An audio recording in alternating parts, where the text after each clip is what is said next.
level 1, stand and squeeze your buttocks as tight as you can. Hold for 10 seconds. Complete this 6 times for a total of 1 minute, and do this 3 times a day. For most folks who are not injured, this might be too low level, so start at level 2. However, if you have trouble engaging your glutes, you might need to do some glute squeezes to get some activation before you try the bridge. Otherwise, start here at level 2. Lie on the floor with your feet flat, knees bent as shown. Start the movement by squeezing your butt and lifting up at the hips. At the top of this movement, your buttocks should be completely engaged. Poke your butt with your fingers and poke your hamstrings to see which is more active and more engaged. If it seems to be hamstring dominant and your goal is to strengthen your glutes, try this modification. Lift up your toes so just your heels are on the ground. Try the movement again. Poke your buttocks and poke your hamstrings and see if you have a little bit more glute engagement. Perform 6 rounds, 10-second holds, and do a couple of sets of these. Maybe you work up to doing 3 or 4 sets.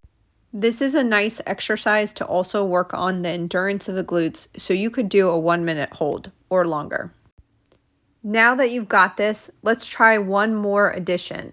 We can take a small band and put it above our knees. Everything stays the same, but this time we're going to push out just a little bit against this band, and we're going to get some of our outside hip muscles. Get into position and put a little tension on the band, then squeeze your butt and lift up at the hips. When you come down from this position, maintain that tension on the band so your knees aren't touching.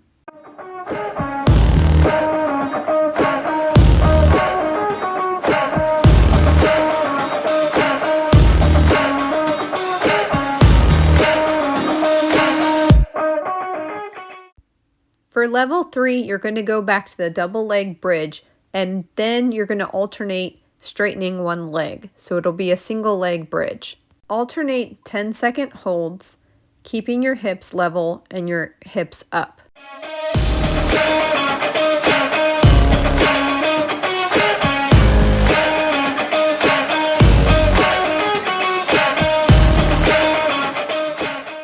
For level 4, you're going to put the band above your knee again, do the double leg bridge just like you've done. Now add that single leg bridge. Now this time with that single leg bridge, you have to maintain the tension on the band as well.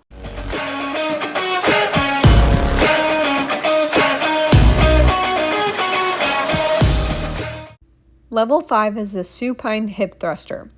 With this, we elevate the shoulders so that the weight doesn't come rolling back on your face.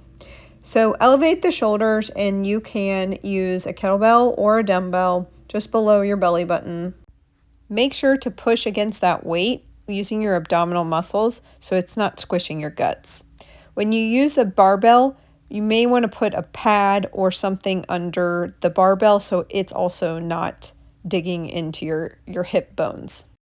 You now know several variations you can do with these hip thrusters.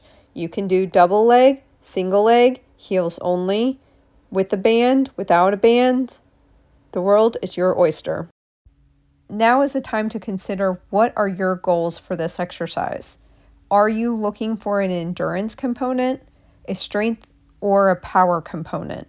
If you're not sure how to program for muscle endurance, strength, or power with appropriate load, rep schemes, and rest times, get with your strength and conditioning coach or attend the Devil Fit certification course.